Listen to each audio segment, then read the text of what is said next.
Ya, untuk membahas soal Stadion JIS yang disiapkan menjadi opsi venue Piala Dunia U17 November mendatang di Indonesia, kita sudah bersama dengan pengamat sepak bola dan Muhammad Kusnaini. Bungkus, selamat malam. Malam, ya.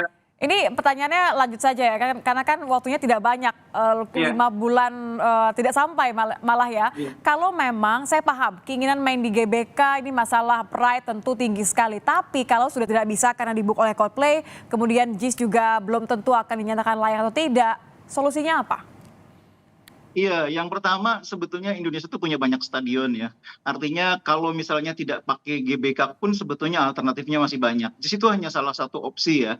Nah, dan kalaupun JIS nanti dianggap tidak layak, saya nggak yakin kalau dianggap nggak layak. Saya kok yakin tetap layak gitu ya. Oh gitu ya, Cuma jadi tetap masih mungkin bahwa JIS ini layak dengan catatan perbaikan. iya, pertama catatan perbaikan mungkin hanya soal akses keluar masuknya gitu ya. Kalau soal parkir kayaknya nggak pusing-pusing amat FIFA juga karena ini yang main U17. Beda kalau yang main itu Piala Dunia Senior. Ini yang main U17. Memang akan datang itu ribuan pendukung Brasil katakanlah, ribuan pendukung Jerman, ribuan pendukung Inggris. Nggak akan itu. Sebagian besar menonton tuh dari kita sendiri atau mungkin negara-negara tetangga. Kalau Piala Dunia Senior tuh kan katakanlah dimainkan di Afrika Selatan, itu ribuan datang dari Brasil, ribuan datang dari Polandia, ribuan datang dari Jerman. Kalau 17 sih nggak gitu, beda. Ya, beda standar Jadi dengan U20 artinya ya. iya betul, jadi nggak usah terlalu risau soal itu. Saya yakin FIFA juga paham bahwa ini bukan Piala Dunia Senior, ini U17. Jadi dalam hal menetapkan standar pun FIFA lebih fokus ke kelayakan kriteria lapangannya. Lihat kemarin Piala Dunia U20, lapangan kayak gitu aja dianggap layak sama FIFA. Kita lapangannya lebih bagus, JIS itu lapangan-lapangan Stadion Indonesia sekarang juga sebagian besar lebih bagus. Jadi saya kok yakin JIS akan lolos dan banyak stadion lain juga akan lolos.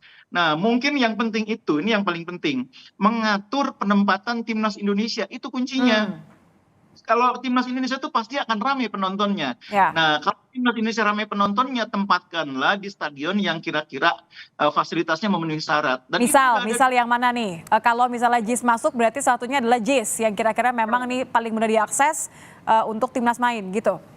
Iya, jadi katakanlah timnas Indonesia prioritasnya sekarang di Manahan atau di GBT, JIS bisa dipakai buat grup yang lain. Dan grup yang lain itu kan persoalan penonton tuh nggak akan terlalu rumit.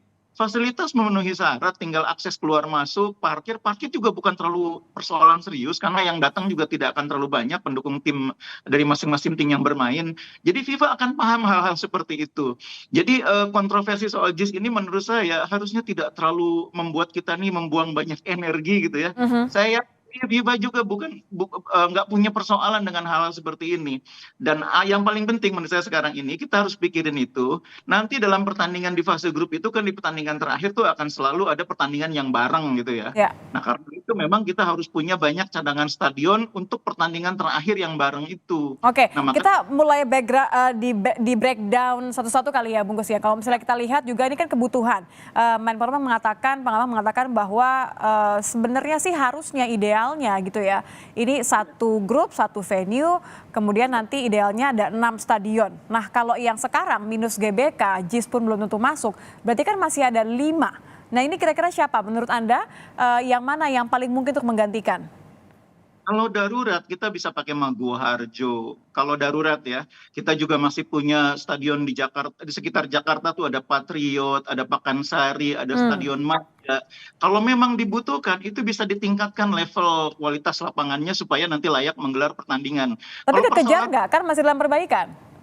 kalau rumput itu nggak akan terlalu sulit, 3 bulan tuh cukup waktunya ya. Yang sulit itu kan kalau kekurangannya itu misalkan sangat besar gitu ya, faktor keamanannya tidak terpenuhi, itu biasanya perubahannya cukup serius gitu ya. Merombak pintu masuk, merombak pintu keluar, nambah akses ini, nambah akses itu biasanya agak butuh waktu lama. Kalau rumput sih kalau memang difokuskan untuk kebutuhan Piala Dunia, kasih waktu 3 sampai 4 bulan bisa diatasi masalah rumput ya. Apalagi juga kan ini yang main U17 lagi-lagi, standarnya tidak setinggi kalau senior, itu persoalannya.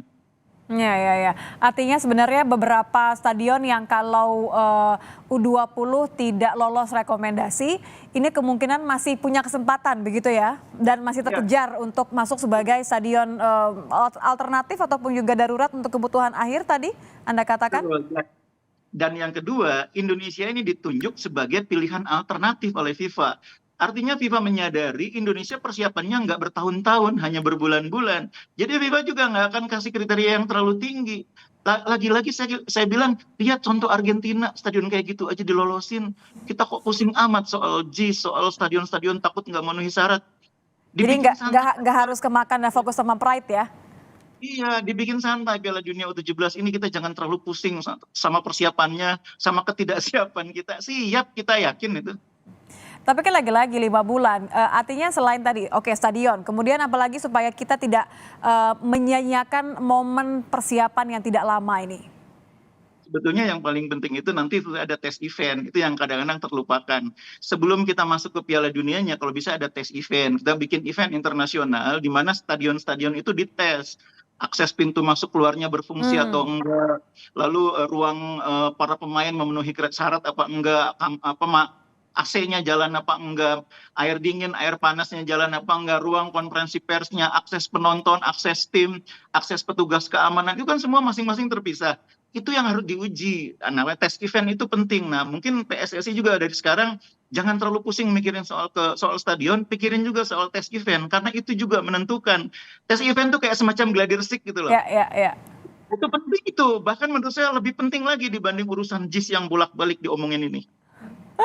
Jangan berkutat sama satu stadion saja, kalau memang hitung-hitungannya keburu ya tinggal lakukan gitu ya. Kalau gini deh, kalau misalnya katakanlah tadi cuma ada 5 stadion mentok-mentoknya, skemanya seperti apa sih Bungkus kalau tidak mengikuti satu grup satu venue ini? Ya, yang ideal itu satu grup di satu venue yang sama ya. Tapi kalau misalnya timnya 24, stadion yang tersedia hanya 5 atau 4, itu sangat terpaksa gitu ya. Ya itu bisa diatur harinya. Memang kemudian harinya jadi ada hari yang berbeda. Ada ya tim yang nanti di fase gugur tuh istirahatnya 4 hari, sementara tim yang lain istirahatnya cuma 3 hari. Akan ada seperti itu ya. Tapi itu biasa dalam Piala Dunia, dalam Piala Eropa, Piala Asia, hal seperti itu terjadi dan tim nggak akan komplain. Karena kewenangan mengatur jadwal itu ada di organizing committee, dan itu di bawah kontrol langsung dari FIFA. Indonesia ini hanya melaksanakan local organizing committee namanya. Oke, jadi 4 pun nggak masalah, yang penting jangan buang-buang waktu dan jangan memikirkan hal-hal yang nggak perlu gitu ya? Iya, artinya kalau darurat 4 atau 5 itu pengalaman saya Jalan. menggelar event dengan 24 tim bisa. Cuma yang ideal memang 6, kalau bisa 6 lebih baik. Dan Indonesia punya banyak stadion, jangankan 6, disuruh 8 pun banyak kok. Untuk U17 lagi-lagi, bukan Ya, untuk. ya. Jadi jangan panik karena masih ada waktu dan ini standar yang berbeda dengan Piala Dunia Senior maupun juga bahkan U20. Terima kasih Bungkus sudah bergabung bersama kami di Kompas Malam. Kita nantikan ya, mudah-mudahan tidak makan waktu yang terlalu lama. Iya. Selamat malam.